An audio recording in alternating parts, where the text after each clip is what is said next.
Hello guys, नमस्कार। मेरा नाम है आशु और आप देख रहे हैं the YouTube channel of smart classes Kasganj. Smart classes Kasganj में आप सभी अभ्यर्थियों का हार्दिक स्वागत है। आज हम जिस टॉपिक की शुरुआत करने जा रहे हैं उसका नाम है the finding place value of English alphabet, यानी अंग्रेजी वर्णमाला का स्थानीय मान ज्ञात करना। दोस्तों, हम सभी को ज्ञात है कि अंग्रेजी वर्णमाला का स्थानीय मान ज्ञात करना कितना मुश्किल काम है। मतलब ज्ञात तो हम सभी कर लेते हैं और याद भी कर लेते हैं। समस्या है याद करके भूलने की, यानी याद करके हम भूल जाते हैं। कितने दिनों में? कुछ दिनों में, कुछ सप्ताह में, कुछ महीनों में। यानी हमें कुछ एक ऐसी ट्रिक चाहिए जिसके माध्यम से हम केवल एक बार याद करें और फिर उसको कभी देखने की ज़रूरत ही ना पड़े। तो आज हम कुछ एक ऐसी ट्रिक बताने जा रहे हैं जिसको अगर आपने इस वीडियो को देखा और थोड़ा सा हमारे तरीके से फॉलो किया तो मेरी गारंटी है कि आप इसको कभी नहीं भूल पाएंगे। देखिए, शुरुआत कर रहे हैं। मान लेते हैं कि हमें इनमें से कोई एक वर्ण याद करना है। देखो, याद तो हम सभी कराएंगे, तो एक एक करके देखते हैं। देखो, जैसे मान लेते हैं हमें एक वर्ण याद करना है। जैसे ये लिखा है जे। क्या लिखा है? जे। जे। और जे हमें नहीं पता कि कितने नंबर पे आता है। कुछ ऐसी ट्रिक बनानी है जिसके माध्यम से हमें जे याद हो जाए। तो देखो, हम क्या करेंगे, एक नाम लिखेंगे जे। जे का मतलब होता है जैद, यानी कि जैद किसी लड़के का नाम है। किसी लड़के का नाम है जैद। और इसका लास्ट वाला अक्षर निकालो, क्या है? द। और दा से बनता है 10। दा से बनता है 10। तो जे को हम ऐसे याद कर लेंगे, ठीक है ना? जा से बनता है 10। ठीक। अगला कोई ऐसा टॉपिक लो, जैसे मान लो हमने लिया जी। अब जी कितने नंबर पे आता है नहीं पता, ठीक है ना? तो जी के बारे में देखो, जी कैसे बनेगा जरा ध्यान से देखो। क्या जी में से ये 7 नहीं निकल रहा है? 7 निकल रहा है या नहीं निकल रहा है? तो जी से बन गया 7। जी से बन गया 7, ठीक है। जी के बाद कोई और अक्षर, जैसे मान लो हम ले लेते हैं एच। एच लर्न करना है। एच कितने नंबर पे आता है? ऊपर मत देखो, ऊपर तब देखना जब आप इसको सॉल्व कर लो। तो देखो, यानी एच में क्या करेंगे? यहां से जोड़ो, यहां से जोड़ो। तो बताओ, क्या ये 8 की तरह लग रहा है या नहीं लग रहा? तो एच किसकी तरह लग रहा है? 8 की तरह लग रहा है। तो एच से बन गया हमारा 8, ठीक है। चलो, ऐसे ही करके हम आगे देखते हैं। जैसे मान लो कोई और अक्षर ले लेते हैं। और अक्षर देखो, ये है एक्स। एक्स कितने नंबर पे आता है? बिल्कुल नहीं पता। देखो एक्स कितने नंबर पे आएगा। देखो, जरा ध्यान से देखो, इसमें कितनी लाइन है? एक लाइन। ये लाइन कितनी लाइन हो गई? 2, ठीक है ना? 2 लाइन हो गई। फिर से देखो, इसमें कितने कॉर्नर हैं? 1 2 3 4। यहाँ लिख दो 4। एक्स से कितना बन गया? 24, ठीक है ना? एक्स याद हो गया। एक्स के बाद हम कोई और अक्षर याद करने की कोशिश करते हैं, और कोई अक्षर याद करने की कोशिश करते हैं, ठीक है ना? तो देखो, जैसे मान लो हमने लिया यू। हमने लिया यू। ये यू है हमारा। यू याद करना है, ठीक है। तो जरा ध्यान से देखो, मान लेते हैं कि ये यू है, ये कोई धागा है। ये कोई धागा है और ये धागे का यू बना हुआ है। हमने क्या किया, इस धागे को, मतलब सबसे पहले ये देखो, यू में कितने कॉर्नर है? तो यू में कॉर्नर है 2, तो 2 लिख देंगे। उसके बाद इसको यहां से और इसको यहां से इसको पकड़ के खींचेंगे। खींचेंगे तो ये धागा सीधा हो जाएगा। हो जाएगा। अब इस धागे को हम यहाँ पर सीधा करके लिख देंगे तो कितना हो जाएगा? 1, यानी कि हो गया हमारा 21। यू से हो गया हमारा 21, यानी कि 21, ठीक है ना? कोई और अक्षर लेते हैं। जैसे मान लो हमें याद करना है एन। हमें याद करना है एन।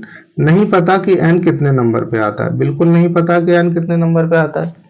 एन को कैसे याद करें? तो देखो ध्यान से, एन को याद करने की क्या ट्रिक हो सकती है।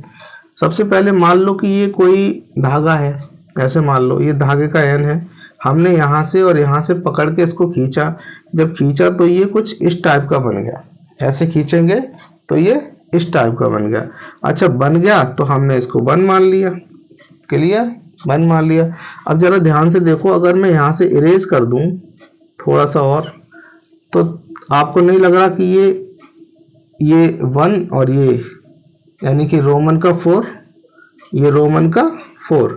अब रोमन का 4 है तो 4 यहाँ बना दो, तो ये कितने हो गए 14, तो n से बन गया हमारा 14। ठीक है, ठीक इसी तरीके से हम और भी अक्षर को सॉल्व करेंगे।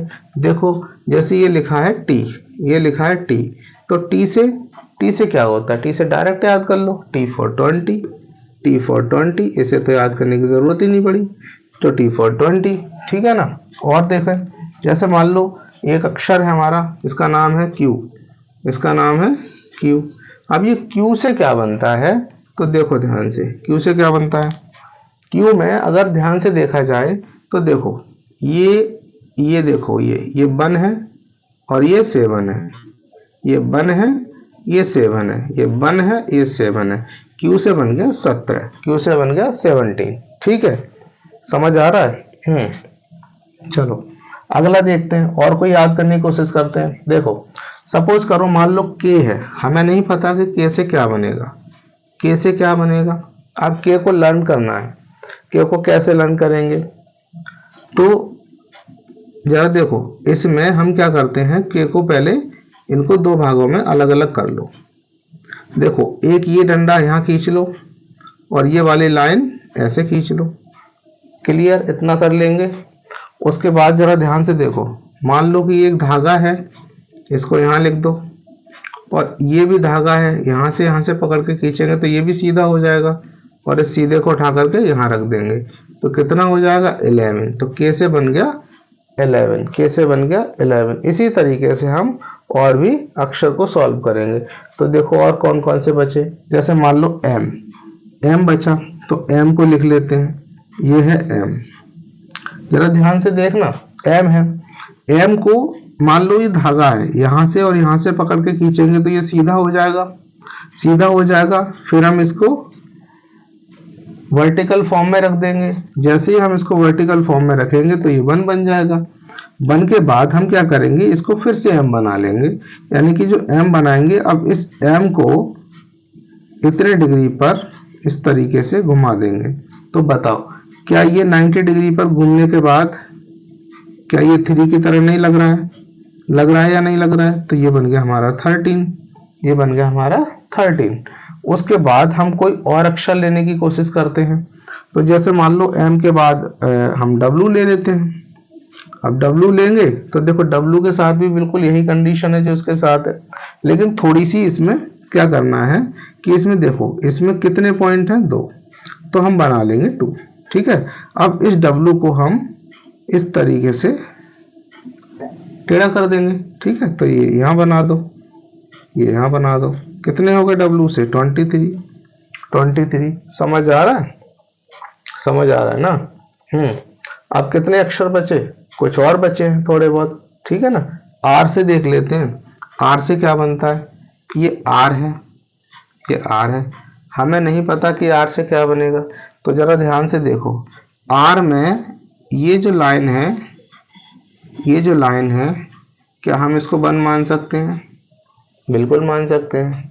उसके बाद अगर हम इसको यहाँ से जोड़ दें तो ये बताओ इस तरीके से जोड़ देंगे तो ये 8 नहीं बन जाएगा, 8 बन जाएगा कि नहीं बन जाएगा, यानी कि हमारा r से क्या बन गया, r से बन गया हमारा 18, r से बन गया हमारा 18। कोई दिक्कत नहीं होगी। ठीक है, चलो और देख लेते हैं, चलो v देख लेते हैं। v वैसे तो v सबको याद ही होता है कि v 22 नंबर पे आती है, 22 नंबर वाली भी है, फिर भी अगर अपनी सहूलियत के लिए याद करना चाहो तो कर लो। ये 2 पॉइंट है तो 2 बना लो, और ये 2 लाइन है तो ये 2 बना लो, तो ये हो गया हमारा 22। बताओ इसमें कोई प्रॉब्लम है, बताओ कोई प्रॉब्लम है, कोई प्रॉब्लम नहीं है। ठीक है ना। अगला और कोई अक्षर दिखाई दे रहा है, कोई अक्षर, चलो आई ले लेते हैं। ये आई है हमारे पास, आई है। अब आई के साथ क्या करें, आई के साथ कुछ मत करो, आई में ऐसे कर दो तो ये बन गया 9, यानी कि आई तो खुद ही बन गया 9, ये खुद बनने के लिए तैयार है, तो क्या रोक लोगे इसे, ठीक है ना। चलो आई से 9 बन गया। आई के बाद देखो एफ, ये एफ है, ये हमारा एफ है। अब एफ में क्या है, जरा ध्यान से देखें तो ऐसे ऐसे ऐसे ऐसे मिला देंगे तो बताओ ये 6 बनना है कि नहीं बनना है, तो एफ से बन गया 6, एफ से बन गया 6, ठीक है ना। एफ के बाद अगर मान लो हमें ये ई है, ये क्या है, ई है। अगर ई में जरा ध्यान से देखें, मान लो ये ई है, ये क्या है, ई है। इसको ध्यान से देखें तो ऐसे ऐसे ऐसे ऐसे ऐसे, तो ये 5 की तरह दिख रहा है कि नहीं दिख रहा है, तो ई से बन गया हमारा 5, ई से बन गया हमारा 5, ठीक है ना। इसी तरीके से हम इंग्लिश अल्फ़ाबेट जितनी भी है उसको सॉल्व करने की कोशिश करते हैं। चलो और देख लेते हैं, एक आध और बचता है क्या, बचे तो भी बहुत है, ठीक है ना। अच्छा आपके दिमाग में होगा ओ कैसे बनाएंगे, तो ओ बता देते हैं। देखो ओ को डायरेक्ट याद कर लो, ओ से 15 बनता है। अब ओ की कोई ट्रिक नहीं है, ओ की कोई ट्रिक नहीं है, तो जरूरी नहीं है हर चीज की ट्रिक हो, ठीक है ना। ओ से डायरेक्ट याद कर लो। एस से याद करते हैं, एस से क्या बनाते हैं, देखो ये एस है, एस है, तो बताओ एस है ना, यहाँ से अगर इसको पकड़ के खींचेंगे तो बन सकता है क्या, नहीं बन सकता है, ठीक है। दूसरी चीज अगर बताओ, अगर हम इसको ऐसे मिला दें तो ये 9 की तरह दिख रहा है या नहीं दिख रहा है, तो इसको उठा करके यहाँ रख देंगे तो ये कितना बन जाएगा, एस से बन जाएगा हमारा 19, एस से बन जाएगा हमारा 19, ठीक है ना, 19 बन जाएगा। और देखो और कोई अक्षर है क्या, और मेरे हिसाब से एक आध दो और बचे हैं अभी। W हो गया, Y, अब Y और Z तो वैसे भी सबको याद हो ही जाता है, ठीक है ना, Y और Z तो याद हो ही जाता है, ठीक है ना। और बाकी के D देख लो, D कैसे बनाएंगे, ये D है। अब D से क्या बनेगा, तो D से याद कर लो डायरेक्ट, D से बनेगा हमारा 4, C से लर्न कर लो डायरेक्ट, C से बनेगा 3, B से याद कर लो डायरेक्ट, और नहीं करो तो देखो, अगर नहीं याद करो तो देखो इसमें से अगर हम ध्यान से देखें तो ये 2 निकल रहा है या नहीं निकल रहा है, तो B से बन गया हमारा 2, और A से तो 1 होता ही है। चलो एक Y और देख लेते हैं, वरना कहोगे Y नहीं बताया, ठीक है ना।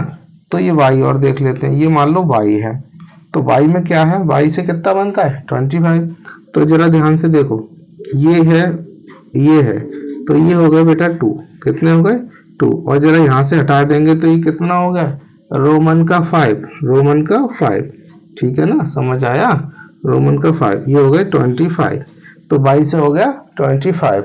अब जहां तक है सारे अक्षर हो चुके हैं, एक और बचा, एक और देख लेते हैं, ये है L, ये है L, L से कितना बनता है पता नहीं, देखते हैं कितना बनेगा। देखो हमने क्या किया, इसको यहाँ से और यहाँ से पकड़ के इसको खींच दिया, जब इसको खींच दिया तो ये हो गया सीधा, और सीधा हो गया तो हमने कहा चल बे इधर आ जा, ठीक है ना, ये हो गया 1। उसके बाद जरा पॉइंट देखो कितने हैं, 1 पॉइंट और 2 पॉइंट, ये 2 पॉइंट हमने यहाँ लगा दिए। बताओ L से कितना हो गया, L से हो गया 12, ठीक है ना, L से हो गया 12। अब बताओ सारे हो गए, M हो गया, O हो गया, P हो गया, R S T U V W X Y Z सारे हो गए लगभग, Z तो याद ही हो जाएगा, Z तो याद ही हो जाएगा, ठीक है ना। आई हो ही गया, आई हो गया कि नहीं, आई हो गया, ठीक है ना। Z से 26 याद कर लेना। तो इस तरीके से हमें पूरी की पूरी इंग्लिश, देखिए एक बार स्क्रीनशॉट ले सकते हैं, एक बार स्क्रीनशॉट ले सकते हैं, ठीक है ना। तो इस तरीके से आपको करना क्या है, घर पे आपको केवल इतना करना है होमवर्क में कि डेली प्रैक्टिस करनी है, मतलब जो मैंने ट्रिक बताई है इसकी डेली प्रैक्टिस करनी है, और ज़्यादा नहीं, मुश्किल से 4 से 5 दिन, 4 से 5 दिन प्रैक्टिस करने के बाद मैं आपको गारंटी देता हूँ कि आपको ये टॉपिक हमेशा के लिए तैयार हो जाएगा, और फिर बार बार हमें ये जो आप क्या कहते हैं place value of English alphabet याद करने की कोशिश करते हैं, कभी नहीं करनी पड़ेगी, और ये हमेशा के लिए याद हो जाएगा दोस्तों। तो हमारा टॉपिक अगर अच्छा लगा हो तो इसको लाइक करें, सब्सक्राइब करें, ठीक है, धन्यवाद।